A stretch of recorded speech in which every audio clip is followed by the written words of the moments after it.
Salut les amis! Alors avant que la vidéo commence, j'aimerais m'excuser pour la qualité du son. Effectivement, j'ai filmé ça dans une convention, donc t'imagines qu'il y avait du bruit un petit peu, parce que j'ai quand même travaillé avec du matos professionnel, hein.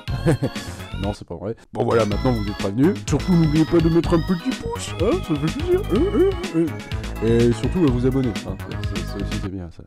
Bonjour à tous, Sissi d'Orient 620, je suis en compagnie du grand, du magnifique. Alors magnifique, faut pas exagérer, mais grand, gras, tu peux dire gras? Non, bon, on va dire grand, ça va aller.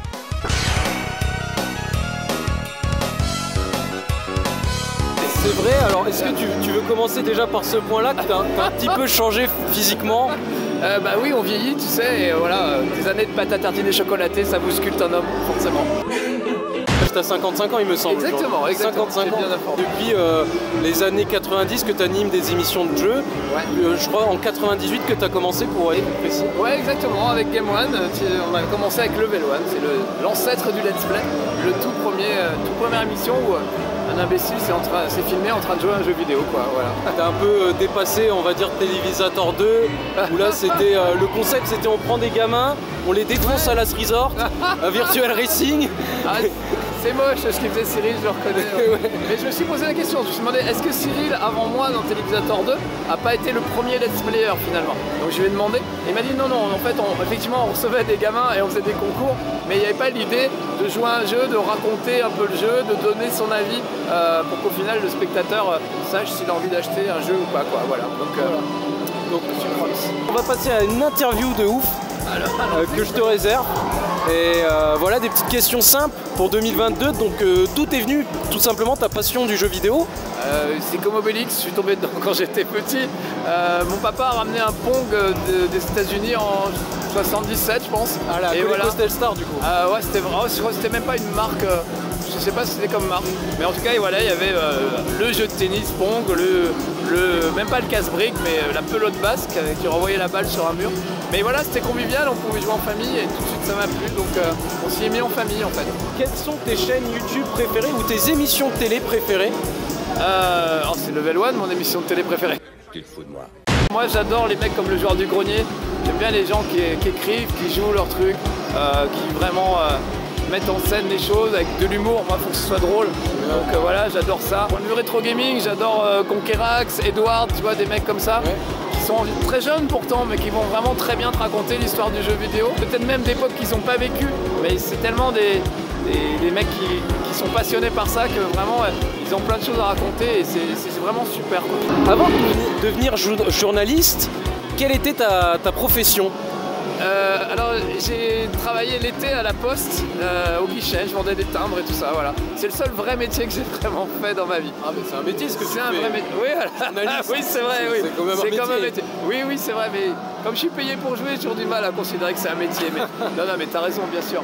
Mais ce que je veux dire, le seul métier, on va dire classique que j'ai pu exercer, c'est ça, c'est postille, voilà. D'ailleurs, en parlant de jeux vidéo tout à l'heure, il y a un point qu'on pose pas assez souvent à beaucoup de gens, c'est par rapport aux prototypes de jeux, les gens qui les chopent ou les gens qui les vendent ou les gens qui les collectionnent jalousement et qui en donnent jamais. Je sais pas si tu connais bien l'univers Neo Geo, mais est-ce que tu savais qu'il devait avoir un jeu de flipper sur Neo Geo? Un peu comme Devil Crash sur PC Engine. Ah, j'adore. Il devait sortir sur Neo Geo. Mais il a jamais été sorti et il y a un Américain qui a le jeu et qui le garde jalousement. Ah d'accord, il le laisse pas aux gens. Il le laisse pas aux gens et tout, et il y a pas mal de jeux comme ça. Il y a pas longtemps, tu sais, quand ils font les Super Nintendo Mini, les Mega Drive Mini, etc. Je crois, il y a une de ces consoles où ils ont mis un jeu qui était jamais sorti.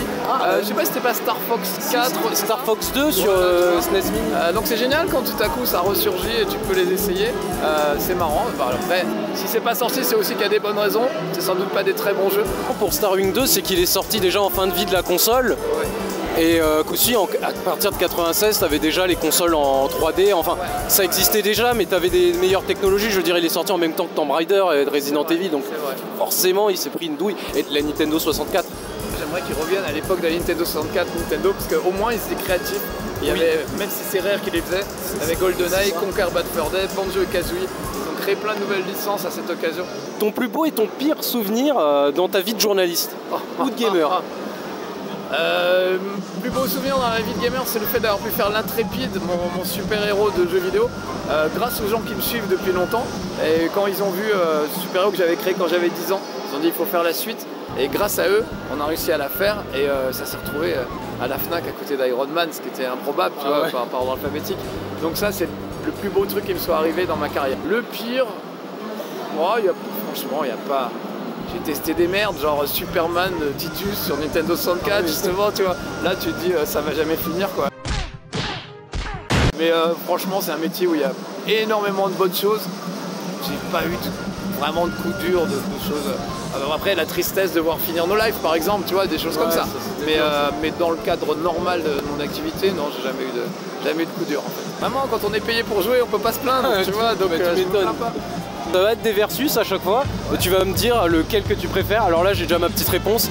Amiga ou Atari ST? Ah, Amiga, ça n'existe même pas, l'Atari ST, c'est du révisionnisme. C'est un vieux radiateur.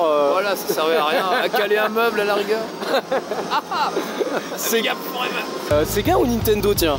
Ah, je trouve que la Dreamcast est la meilleure console de tous les temps. Mais Nintendo, on leur doit toute l'histoire du jeu vidéo, donc... Quand même, Nintendo, ils sont encore là aujourd'hui. Mario Kart, c'est mon jeu préféré de tous les temps. Je voudrais juste qu'ils se ressaisissent parce que pour moi, ils sont sur la mauvaise pente. Et là, ils pensent qu'au fric, ils revendent les mêmes licences. Ils exploitent au maximum. Ils sont plus généreux. Ils ont été très généreux à un moment. Ils ne le sont plus du tout. Typiquement, Mario Kart, c'est pas possible de prendre le Mario Kart de la Wii U et de le balancer sur Switch sans offrir ne serait-ce que 10 circuits supplémentaires. Donc c'est vraiment devenu des crevards. Et je trouve que c'est vraiment dommage parce qu'ils sont capables vraiment du meilleur et il faut vraiment qu'ils se ressaisissent. Mais on les aime toujours quand même. Xbox ou PlayStation? Plutôt PlayStation, ça a changé l'histoire du jeu vidéo, ça a donné envie aux ados et aux adultes de jouer. La Xbox a fait que suivre tout ça et il y a eu des très bonnes Xbox, la 360 est très bien par exemple. Mais voilà, ils n'ont pas les exclusivités qu'a la PlayStation. Il y a eu une époque où ça se jouait quand même entre les deux, c'était difficile. Tu avais d'un côté Halo, Gears of War, qui donnait envie d'avoir une Xbox, et en face, des Uncharted, des trucs comme ça. Et aujourd'hui, il y a plus de licences intéressantes chez PlayStation que chez Xbox. Donc plutôt PlayStation. Capcom ou SNK? Ah, plutôt Capcom, voilà. No Life ou Game One? Ah, t'es dur. Tu préfères ton papa ou ta maman? Oh non, je peux pas. No One. Boursin ou Tartare? Boursin, je préfère. Doom ou Doom? Plutôt Doom, oui. DC ou Marvel? Marvel. Maintenant, très face. Que penses-tu de la nouvelle génération de gamers? Jeux vidéo en démat, la PS5, la chose comme ça? Je les aime bien, moi, parce que j'aime tout le monde. Donc vraiment, du moment qu'on joue, qu'on partage ça ensemble, c'est tout ce qui compte. Après, que ce soit bon ou mauvais, on s'en fout, que ce soit jeune, vieux, voilà, c'est un truc qui nous réunit tous. Et je trouve que c'est le meilleur loisir du monde. En tout cas, je te remercie, j'espère que tu as passé un bon moment à la Mestory. Je sais pas si c'est la première fois que tu viens à Lorraine. C'est la première fois que je viens, mais c'est pas la dernière. S'il me réinvite, je reviendrai tout le temps. T'aimes bien la ville un peu? T'as eu le temps de visiter? La ville, j'ai pas eu le temps. On a juste vu les alentours de la gare. On a dîné dans un bon resto qui s'appelle La Jeep, si vous avez l'occasion. Et voilà, mais si je peux revenir, je reviendrai avec grand plaisir. Merci beaucoup de m'avoir accordé du temps pour te faire cette interview. Moi je vous dis à bientôt. N'hésitez pas à suivre le génialissime, le légendaire Marcus, voilà, qui va me faire une petite dédicace. Voilà. Et à bientôt.